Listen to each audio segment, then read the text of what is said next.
Over the past week, we got a new Spider-Man series, the Spider-Noir live-action series on Amazon Prime. Here's my review.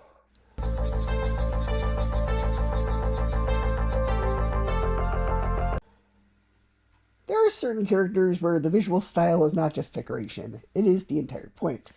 Spider-Noir is one of those characters. So for this series on Amazon Prime, I watched the black and white version, because the series is offered in both black and white and color. And I watched black and white because that feels like the correct way to experience it. Spider-Noir is not just Spider-Man wearing a trench coat and fedora. His whole identity is built around the old Hollywood detective story shadow-covered world. Even in Into the Spider-Verse, one of the best jokes is that he cannot understand the colors of a Rubik's Cube because his entire reality is black and white.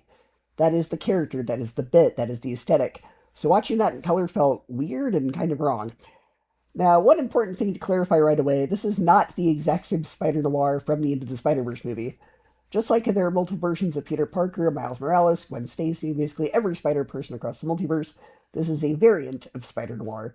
And this version is not Peter Parker, it is Ben Reilly. I'm not going to spoil why that matters, because there is a very specific reason for that choice in the story, but I actually appreciated the show to not just do the obvious thing. It gives this version of Spider-Noir his own identity, while still keeping enough of the classic ingredients that make the character recognizable. The thing I probably liked most about the show is the world itself. This is a version of the Spider-Man universe as a gangster movie, a monster movie, detective fiction with speakeasies, smoky rooms, jazz clubs, corrupt cops, and dangerous back alleys. That automatically makes it feel different from most Spider-Man adaptations. We've seen Peter in high school, we've seen him in college, we've seen him fighting colorful supervillains in New York, we've even seen the multiverse of Spider-Man, so taking this concept and leaning into an old-school noir detective world gives the show its distinct flavor. And I especially like this universe's version of Black Cat. Making her a lounge singer femme fatale at speakeasies is such a fun idea. She fits naturally into this kind of story. She's glamorous, mysterious, dangerous, and you're never fully sure what side she's on. That is exactly what a noir version of Black Cat should be. The show understands that Felicia Hardy, or at least the Black Cat archetype, works best when she is not simply the love interest or side character, but someone who brings temptation, danger, and emotional complication to the hero's life. I also really like this version of Sandman as a mob boss. That is one of those changes that makes perfect sense for this kind of universe. Instead of just being a guy made of sand who robs banks, he becomes an old-time gangster figure, someone who has power, intimidation, and a real presence in the criminal underworld. His dynamic with Black Cat almost reminded me of Joker and Harley Quinn, except if Joker were an old gangster kingpin instead of a clown-themed agent of chaos. There is that same toxic, dangerous, satirical energy between them, but it is a 1930s crime movie. It is twisted, stylish, and uncomfortable in a way that fits the tone, and Brendan Gleeson gives such a strong screen presence to this version of Sandman. And then there's Nicolas Cage. Now, Nick Cage is always going to be Nick Cage. You know what you're getting if you're familiar with his work. Even when he's being restrained, there's always a possibility that the full Cage energy is going to burst through at any second. And yes, there are moments of that here. There are definitely some hammy Nick Cage-isms, or as I like to call it, the Cage Rage. He has those little line deliveries and emotional explosions where I go, yep, that is Nick Cage. But for most of the series, I actually think he does a really solid job playing a 1930s detective. He has the tired voice, hard-boiled attitude, haunted look, and feeling of a guy who's seen way too much and still keeps walking into danger anyway. And that being said, like I've said, it is still Nick Cage.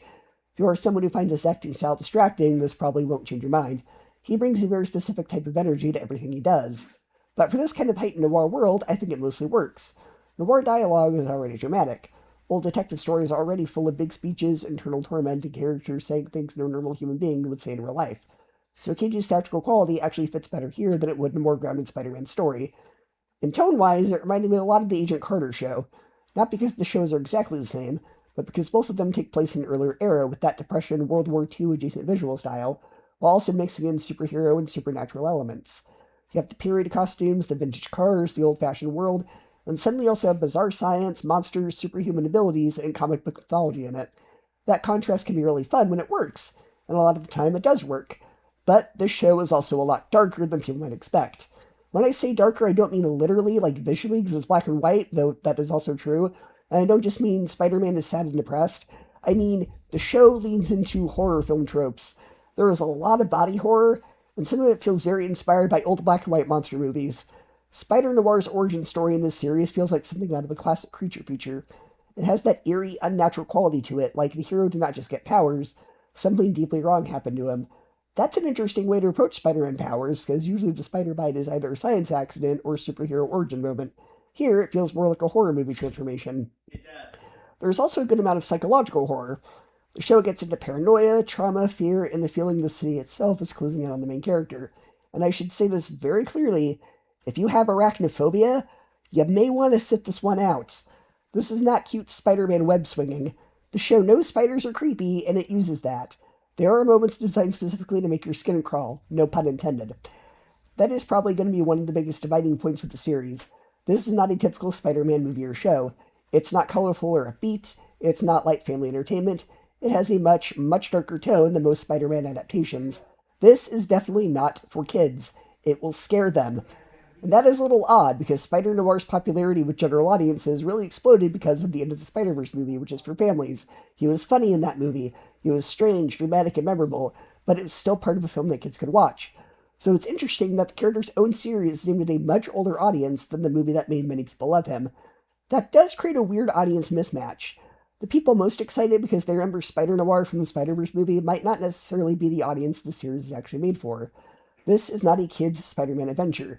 It has TV-14 level cursing, gangster violence, frequent sexual innuendo, disturbing imagery, and a much more mature tone and atmosphere. I'm not saying that's automatically bad. I appreciate that the show was willing to be its own thing, but parents should definitely know this is not something to throw on just because it says Spider-Man on it. Another thing that may disappoint some viewers is there's actually not a lot of traditional Spider-Man action. There is some, of course, but most of the series is not about Spider-Noir swinging around and getting into big superhero fights. Most of it is just him being a detective. That is the premise. That is what noir is. He investigates, follows leads, gets beaten down emotionally and physically, talks to shady people, uncovers secrets, and slowly pieces together a mystery. Personally, I like that idea. It helps separate this from every other Spider-Man story, and it also does so without just becoming a Batman clone. But if you are coming in expecting the fisticuffs, fast-paced combat, and acrobatic Spider-Man action from the Spider-Verse movies, you might be disappointed. Like I said, this version of Spider-Noir is very different. He's not just this comic relief, funny black-and-white Spider-Man. He is a hard-boiled detective in a disturbing world full of mobsters, monsters, corruption, and trauma. The show is more interested in atmosphere and mystery than it is superhero spectacle. Sometimes that works really well, but other times I did find myself wishing the pacing had a little more snap to it. And that leads to my biggest issue with the series, the length. Each episode is around 45 to 60 minutes, and by the time you add it all up, you're looking at roughly 6 to 8 hours of story. I liked the style and world, and I liked the performances, and I liked that it felt fresh and different. I had a similar feeling watching this that I had when I watched Werewolf by Night, where I was just happy to see Marvel, or a Marvel-adjacent story, try something with a totally different genre identity. But I'm not completely convinced the novelty justified that long of a runtime. This might have worked better as a 3 or 4 hour long episodes, or maybe some 8 half-hour episodes, or maybe just a movie, because the concept is strong, but the show does stretch itself out at times. Noir stories can be slow burn by nature, but there's a difference between slow burn and this could have moved faster. There were definitely moments where I admired the atmosphere more than I was fully invested in the film itself, in the show itself. That is not to say that the show is boring, because it is not. There is enough weirdness, danger, style, and mystery to keep it going, but the pacing is a little uneven. Some episodes are really engaging, and at times it can feel like they're circling into some emotional plot points for too long. When your whole show is built around a very specific aesthetic, there is always the risk the audience starts to feel the style wearing thin before the story is over. I didn't get completely tired of it, but I did start to feel the length. Still, I want to give the show credit for not feeling like every other superhero series. That is probably its greatest strength. It does not feel like it came out of an assembly line. It has personality, atmosphere, and a point of view. Whether every creative choice works or not, I would rather watch something that takes a swing than something that feels safe and forgettable. And this show definitely takes a swing. Again, no pun intended. The black and white presentation, the detective structure, the horror elements and gangster villains, the lounge singer Black Cat, the mob boss Sandman, and Nicolas Cage doing a mostly restrained, yet still very cagey performance, all combined into something pretty memorable. It's not going to be for everyone. Some Spider-Man fans will probably find it too dark, too slow, or too light on traditional superhero action. Some families may be caught off guard by how mature it can be at times, and some people may not just vibe with the old noir style. But for me, I appreciated that it gave Spider-Noir his own world, instead of just trying to recreate the jokey version from Into the Spider-Verse. That version worked perfectly in that movie, but I don't think you could carry an entire series if you were only a punchline. This show understands that and turns him into a full detective protagonist, even if it occasionally overstretches the concept. So overall, I liked the Spider-Noir series. I did not love every pacing choice, and I think it probably could have been shorter and lighter, but the atmosphere is strong, the character variants are interesting, the horror elements give it a unique edge, and Nick Cage is a great fit for the kind of dramatic, shadowy, over-the-top detective world. It's fresh, stylish, creepy, and different. even if it sometimes feels like it's a 2-hour idea stretched into a much longer series. And for me, it gets a B+, an 8 out of 10, and a 4 out of 5 stars.